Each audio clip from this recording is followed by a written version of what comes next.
देखो, दो बातें सुनी होंगी आपने कि टाइप ऑफ लॉ क्या होता है, कानून के प्रकार क्या होते हैं। उसमें जनरली आंसर दिया जाता है कि एक सिविल लॉ होता है, एक क्रिमिनल लॉ होता है, ये आंसर होते हैं।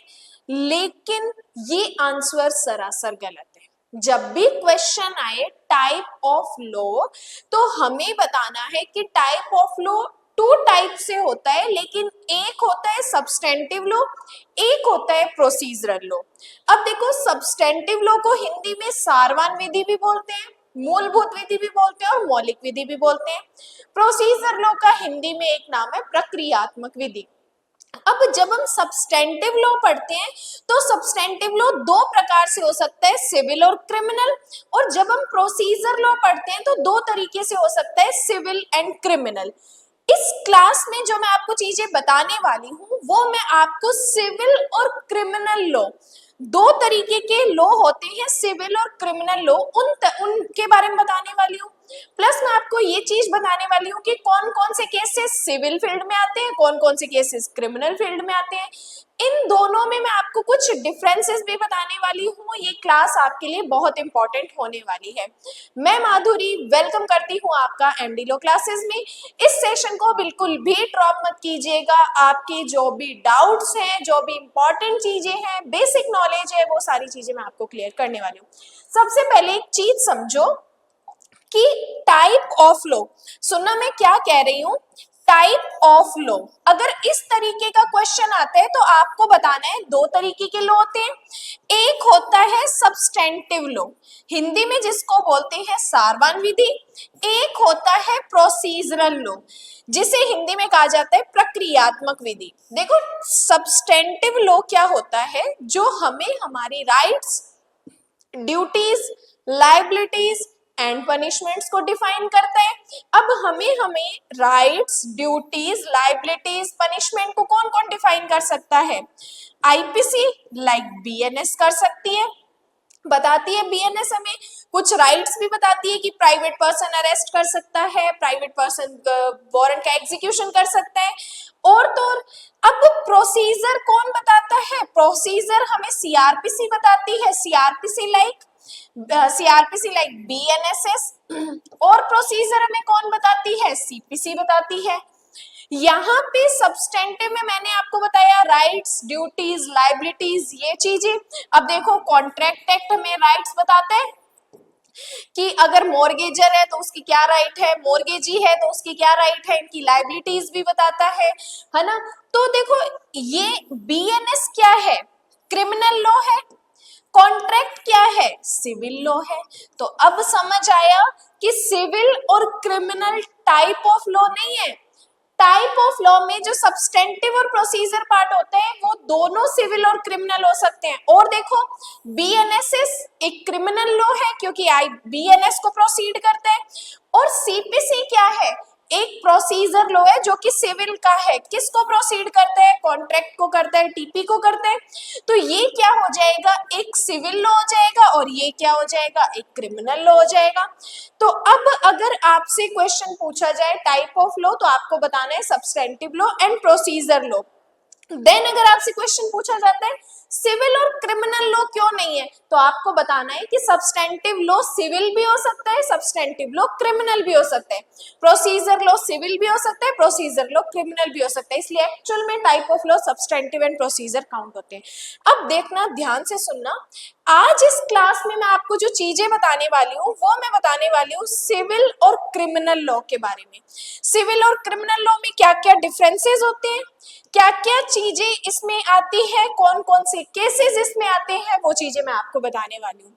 देखो, बात करते हैं सिविल मैटर क्या है, कौन कौन से मैटर सिविल होते हैं। तो ध्यान से सुनना, ऐसे केसेस जो हमें राइट्स के बारे में बताते हैं। अगर अधिकारों के उल्लंघन का कोई वाद है तो वो एक सिविल वाद है। अगर प्रॉपर्टी रिलेटेड कोई वाद है तो वो क्रिमिनल राइट है। प्रॉपर्टी रिलेटेड अगर कोई वाद है तो वो हमारा सिविल वाद है। तो कहने का मतलब जो अधिकार संबंधी, जो संपत्ति संबंधी वाद होते हैं वो सिविल नेचर के सूट होते हैं। कि सिविल मैटर वे मैटर होते हैं जो व्यक्तिगत अधिकारों, हमारे पर्सनल राइट्स के बारे में और संपत्ति से संबंधित होते हैं।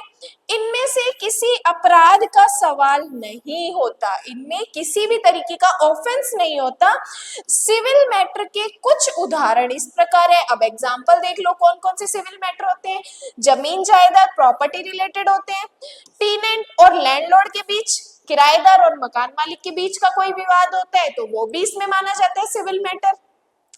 अनुबंध मीन्स कॉन्ट्रैक्ट रिलेटेड अगर कोई मैटर है, समझौते के उल्लंघन से संबंधित अगर कोई मैटर है, डाइवोर्स का मैटर है, मेंटेनेंस का कोई मैटर है, फैमिली रिलेटेड कोई मैटर है, तो ये सारे मैटर सिविल मैटर आते हैं।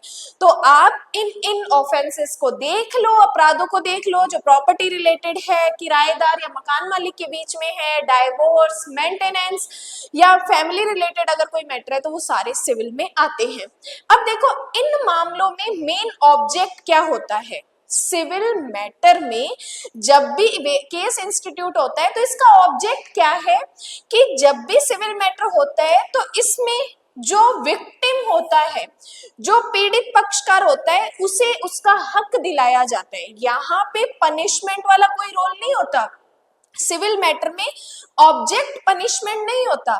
इसमें जो हमारी विक्टिम पार्टी होती है, पीड़ित पक्षकार होते हैं, जिसके राइट्स का वॉयलेशन हुआ है, उसे उसका हक दिलाना होता है या फिर उसे उसका कंपनसेशन दिलाना होता है। जबकि अगर मैं क्रिमिनल में जाऊं तो क्रिमिनल में हम फाइन दिलाते हैं, कंपनसेशन कुछ रेयर मैटर्स में दिलाया जाता है, लेकिन सिविल मैटर में मेन ऑब्जेक्ट होता है विक्टिम को उसका हक दिलाना या फिर उसको कंपनसेशन दिलाना।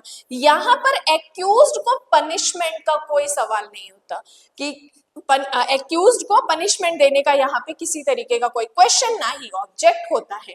अब बात करते हैं क्रिमिनल मैटर कौन कौन से हैं। तो याद रखो जब भी क्रिमिनल मैटर की बात हो तो ऐसे ऑफेंस क्रिमिनल मैटर वे मैटर होते हैं जो समाज के अगेंस्ट, समाज के खिलाफ या अपराध माने जाते हैं। इन मामलों में आरोपी को कानून के अनुसार सजा दी जाती है। इसमें ऑब्जेक्ट क्या होता है, एक्यूज्ड को पनिशमेंट दिलाना। सिविल मैटर में ऑब्जेक्ट क्या होता है, विक्टिम को, पीड़ित पक्षकार को हर्जाना दिलाना या फिर कंपनसेशन दिलाना, हक दिलाना। तो क्रिमिनल मैटर समाज के अगेंस्ट होते हैं और सिविल मैटर किसी एक पर्टिकुलर पर्सन के अगेंस्ट होते हैं। इसके बाद देखो बात करते हैं क्रिमिनल मैटर्स के एग्जाम्पल। मर्डर, चोरी, रेप, धोखाधड़ी, सार्वजनिक शांति भंग करना, इस तरीके के केसेस क्या होते हैं, क्रिमिनल मैटर की कैटेगरी में आते हैं। अब देखो इन मैटर का मेन ऑब्जेक्ट क्या होता है। सिविल मैटर में पड़ा हक दिलाना, क्रिमिनल मैटर में मेन ऑब्जेक्ट क्या होता है, अपराधी को, जो एक्यूज्ड होता है, उसको दंड देना और समाज में न्याय व्यवस्था को बनाए रखना। इसमें हमारा मेन ऑब्जेक्ट होता है, मेन मोटिव ये होता है कि हम एक्यूज्ड को पनिशमेंट करें, पनिश करें, उसको सजा दिलाए और समाज में व्यवस्था बनाए रखें। देन इसके बाद बात करते हैं सिविल और क्रिमिनल केसेस में कुछ डिफरेंसेस होते हैं। देखो इस क्लास में मैं आपको लास्ट में एक चीज बताऊंगी कि क्या एक जज सिविल सीट पे भी बैठ सकते हैं, क्रिमिनल में भी बैठ सकते हैं, क्रिमिनल कोर्ट में भी वही जज और सिविल मैटर में भी वही जज। तो क्या एक ही पर्सन दोनों कोर्ट के मैटर हैंडल कर सकता है और किस तरीके से करता है, देन उसका क्या नाम होता है, वो मैं चीजें आपको आगे बताने वाली हूँ। अब देखो इसमें सिविल और क्रिमिनल मैटर में डिफरेंसेस क्या है कि इसमें केसेस कैसे होते हैं, हमारे पर्सनल राइट और प्रॉपर्टी से रिलेटेड होते हैं, जबकि क्रिमिनल में जो ऑफेंस होते हैं वो समाज के अगेंस्ट किए जाते हैं। नेक्स्ट इसका ऑब्जेक्ट क्या होता है, केस को हल करना, हर्जाना दिलाना, कंपनसेशन दिलाना। क्रिमिनल मैटर में ऑब्जेक्ट होता है अपराधी को सजा देना। इसमें शिकायतकर्ता कौन होती है, विक्टिम होती है, पीड़ित व्यक्ति होते हैं। इसमें सरकार या स्टेट हो सकती है। इसमें सजा या तो मुआवजा दिलाना, हर्जाना दिलाना होता है, इसमें जेल होती है, जुर्माना होता है, या दोनों भी मिल सकते हैं। और अब एक नई पनिशमेंट ऐड कर दी गई है, सामुदायिक सेवा। तो सामुदायिक सेवा की पनिशमेंट भी इसमें ऐड कर दी गई है नए बीएनएस में। और इसमें कोर्ट का प्रकार, ये सिविल कोर्ट होते हैं, सिविल मैटर सुन रहे हैं तो सिविल कोर्ट, और इसमें क्रिमिनल कोर्ट, क्रिमिनल मैटर सुन रहे हैं तो क्रिमिनल कोर्ट। जैसे क्रिमिनल कोर्ट की बात करूं तो फर्स्ट क्लास जुडिशियल मैजिस्ट्रेट एक क्रिमिनल कोर्ट होता है, सेकंड क्लास जुडिशियल मैजिस्ट्रेट एक क्रिमिनल कोर्ट होता है, सीजीएम क्रिमिनल होते हैं, एसीजीएम क्रिमिनल होते हैं। इसकी बात करूं तो सिविल कोर्ट सिविल माना जाता है, सीनियर सिविल कोर्ट सिविल में आते हैं, स्मॉल कॉजेस कोर्ट सिविल में आते हैं, डिस्ट्रिक्ट कोर्ट सिविल में आता है, और सेशन कोर्ट क्रिमिनल में आता है। तो ये एक तरीके से कैटेगरी भी डिवाइड कर रखी है कि इस नाम के होंगे तो सिविल कोर्ट माने जाएंगे, इस नाम के होंगे तो क्रिमिनल कोर्ट माने जाएंगे। अब देखो बात करते हैं कि किस तरीके से हम तय कर सकते हैं कि मैटर सिविल है या क्रिमिनल। अब अगर आपने ये चीजें जो भी मैंने पहले बताई है उसकी प्रॉपर मैं जिस्ट आपको निकाल के दूं, तो जो मैटर हमें राइट से प्रॉपर्टी रिलेटेड होते हैं तो वो हम सिविल कैटेगरी में उनको अलग कर सकते हैं। जो मैटर स्टेट के अगेंस्ट होते हैं लाइक मर्डर, रेप, चोरी, ये सारे मैटर स्टेट या गवर्नमेंट के अगेंस्ट माने जाते हैं तो वो क्रिमिनल मैटर हो जाएंगे। कि अगर कोई मामला व्यक्ति के पर्सनल राइट्स या प्रॉपर्टी से जुड़ा है तो वो हमारा सिविल मैटर हो जाएगा, और अगर कोई मैटर समाज के अगेंस्ट किसी अपराध से जुड़ा है तो वो हमारा क्रिमिनल मैटर हो जाएगा, वो हमारा क्या माना जाएगा, क्रिमिनल मैटर माना जाएगा। अब देखो सिविल और क्रिमिनल मैटर में कार्यवाही प्रोसीडिंग कौन करता है, तो सिविल मैटर में शिकायतकर्ता कौन होता है, सिविल कोर्ट में केस दायर कर सकता है, जो विक्टिम होता है वो कर सकते हैं। वहीं क्रिमिनल कोर्ट में पुलिस एफआईआर दर्ज करती है और फिर केस कोर्ट में जाता है। सिविल कोर्ट में हम डायरेक्ट कोर्ट में जा सकते हैं, यहाँ पर क्रिमिनल कोर्ट में हमारे पास दो ऑप्शन होते हैं, या तो हम पुलिस के पास जाके एफआईआर कर दें या हम मैजिस्ट्रेट के पास जाके परिवाद कर दें। परिवाद पुलिस ऑफिसर के पास नहीं होता, परिवाद ऑलवेज एंड ऑलवेज मैजिस्ट्रेट के पास होता है। वो हम ऑरल भी दे सकते हैं, वो हम रिटन भी दे सकते हैं, लेकिन इसमें पुलिस रिपोर्ट इंक्लूड नहीं मानी जाती है। तो पुलिस क्रिमिनल में हम पुलिस के पास एफआईआर में भी जा सकते हैं और परिवाद भी कर सकते हैं, और इसमें सिविल कोर्ट में शिकायत करता जाता है। तो ये कुछ चीजें मैंने आपको बताई है सिविल और क्रिमिनल मैटर से रिलेटेड।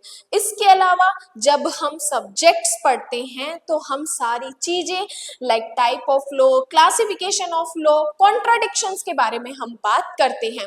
अब देखो एक और चीज मैं आपको बताती हूँ कि एक ही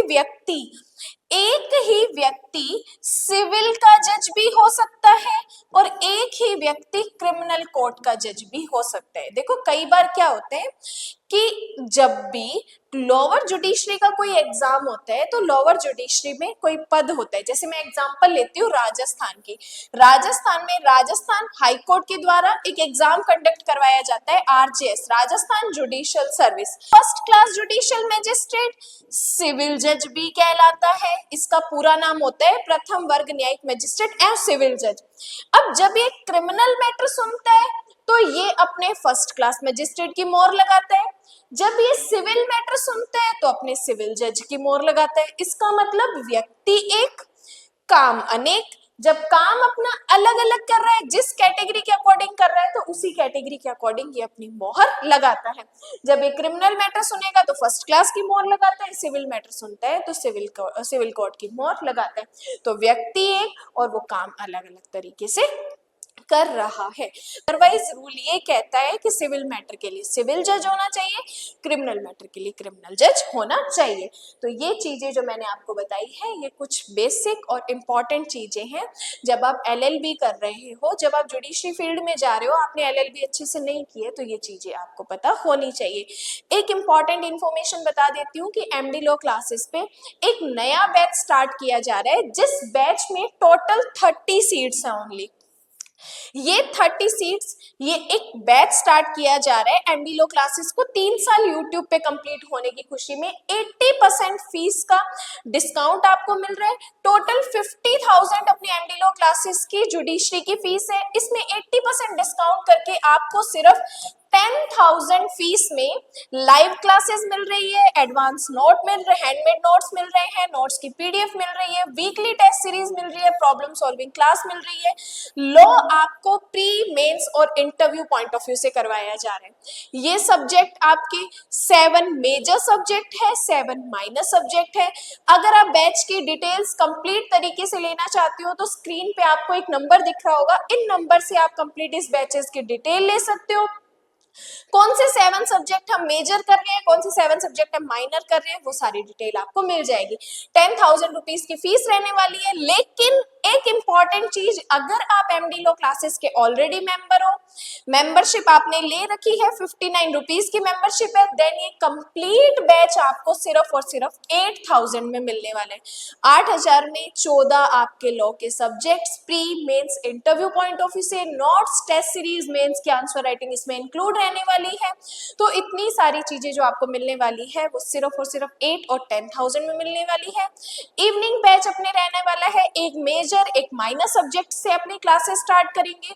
8 to 10 मंथ्स का ये कंप्लीट आपका बैच रहने वाला है। तो एक तरीके से कंप्लीट जुडिशरी का ये फाउंडेशन बैच ही है।